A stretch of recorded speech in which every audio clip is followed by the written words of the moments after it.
यमुनोत्री गंगोत्री धाम से अधिक भीड़ बद्रीनाथ धाम में भी देखी जा रही है। धरती के बैकुंठ धाम में भगवान बद्री विशाल के दर्शन के लिए भक्तों का तांता लगा हुआ है। क्या है खास महिमा, कैसे करें यात्रा, देखिए रिपोर्ट में।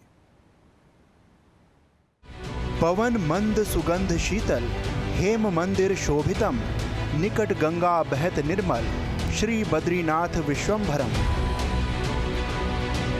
धरती का बैकुंठ, चारों धामों में से प्रमुख धाम, भगवान बद्री विशाल का निवास स्थान, अलकनंदा के किनारे स्थित एक ऐसा पावन धाम जिसके दर्शन यात्रा के लिए हर कोई आतुर लालायित होता है।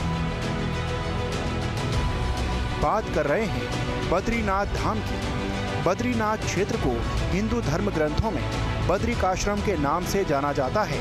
साथ ही हिमालय में स्थित भगवान विष्णु का ये एक पावन धाम है। यहाँ दर्शन मात्र से मोक्ष की प्राप्ति होती है और आत्मा शुद्ध होती है। ये उत्तर भारत का सबसे पवित्र तीर्थ स्थल माना जाता है। वहीं बद्रीनाथ जाने के लिए यात्रा मार्ग की बात करें तो बद्रीनाथ धाम तक पहुंचने के लिए हरिद्वार, ऋषिकेश, रुद्रप्रयाग होते हुए जोशीमठ के रास्ते बद्रीनाथ धाम पहुंचते हैं। ऐसा माना जाता है और भक्तों की आस्था भी है कि चार धाम की शुरुआत होती है हरिद्वार से। हरिद्वार को हरि का प्रवेश द्वार कहा जाता है और भगवान विष्णु के दर्शन और इस यात्रा पे करने से पहले उनके इस प्रवेश द्वार पर आस्था की डुबकी लगाई जाती है और यहीं से शुरू होती है चार धाम की यात्रा। वहीं हरिद्वार, ऋषिकेश से यात्रा शुरू होने के बाद बद्रीनाथ धाम पहुंचने से पहले एक और दिव्य धाम पड़ता है जिसे विष्णुप्रयाग नाम से जाना जाता है। अलकनंदा और धौलीगंगा नदियों के पवित्र संगम पर बसा विष्णुप्रयाग पंचप्रयागों में से पहला है। वहीं इस संगम स्थल पर भगवान विष्णु का एक प्रसिद्ध मंदिर भी है जहां लोग अक्सर स्नान और पूजा पाठ करते हैं। विष्णुप्रयाग बद्रीनाथ को जाने वाले मार्ग पर पड़ता है और इसलिए धार्मिक रूप से बहुत महत्वपूर्ण है। यहाँ का शांत वातावरण और प्राकृतिक सुंदरता इस स्थान को खास बनाती है। बद्रीनाथ धाम जाने के रास्ते हमें विष्णु प्रयाग मिलता है और इसके बारे में ये माना जाता है कि यहाँ भगवान विष्णु ने नारद को दर्शन दिए थे। एक तपस्थली भी ये कहा जाता है और यहाँ पर भगवान विष्णु का तो मंदिर है ही, लेकिन सबसे प्रमुख यहाँ पर दो नदियों का संगम है। ये देखिए दो नदियाँ हैं, एक है अलकनंदा और दूसरी है धौलीगंगा।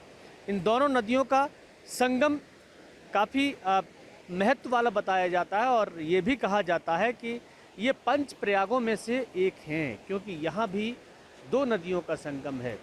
ये पूरी जो देवभूमि है, इस देवभूमि के ऐसे कई हमें अद्भुत दृश्य देखने को मिलेंगे। अगर मैं इस विष्णु प्रयाग की बात करूँ तो तस्वीरों में देखिए यहाँ पर एक बोर्ड लगा हुआ है जिस पर लिखा है विष्णु प्रयाग। और ये मात्र एक बोर्ड नहीं है बल्कि आस्था का एक महत्वपूर्ण स्थान है जहाँ भगवान विष्णु का मंदिर हमें दिखाई दे रहा है और उस मंदिर पर कुछ श्रद्धालु हैं और उसके ठीक नीचे दो नदियों का संगम। एक नदी का देखिए मटमैला जल हमें दिखाई दे रहा है और एक का हरा।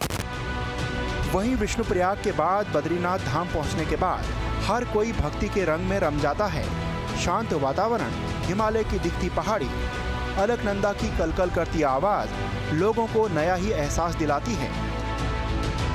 बद्रीनाथ धाम की छटा देखते ही बनती है। इस बीच धाम में पहुंचने के बाद सबकी बस एक ही तमन्ना होती है, जल्द से जल्द अपने आराध्य जगत के पालनहार बैकुंठाधिपति भगवान बद्री विशाल के दर्शन की। चार धामों में एक भगवान बद्री विशाल के दरबार में हम पहुंच चुके हैं और भगवान के दरबार में आप देख रहे हैं जो श्रद्धालुओं की भीड़ है वो यहाँ सुबह 3-4 बजे से ही लग जाती है। लगातार ये देखने में आ रहा है कि बद्री विशाल की जो महिमा है वो इस युग में बढ़ती ही जा रही है। केदारनाथ, बद्रीनाथ, यमुनोत्री और गंगोत्री ये प्रमुख चार धाम हैं। उत्तराखंड देवभूमि में ये सभी देवी देवता विराजमान हैं। भगवान का जो विशाल मंदिर है ये आज भी हमें उसी रूप में देखने को मिलता है जैसा यहाँ भगवान विष्णु तपस्या करने के लिए यहाँ विराजमान हुए थे। इसी बीच बद्रीनाथ धाम का भव्य और दिव्य नज़ारा देखते ही बन रहा था। भगवान विष्णु यहाँ भगवान बद्री विशाल के स्वरूप में स्वयंभू रूप में विराजमान हैं। उनके साथ नर नारायण और कई और देवताओं का भी वास है। ऐसी मान्यता है, ये माना जाता है कि सर्दियों में जब ये मंदिर बंद हो जाता है तो नारद जी यहाँ भगवान की पूजा अर्चना करते हैं और भगवान विष्णु यहाँ बद्री विशाल के रूप में विराजमान है और उनके साथ तमाम देवी देवता यहाँ पर वास करते हैं।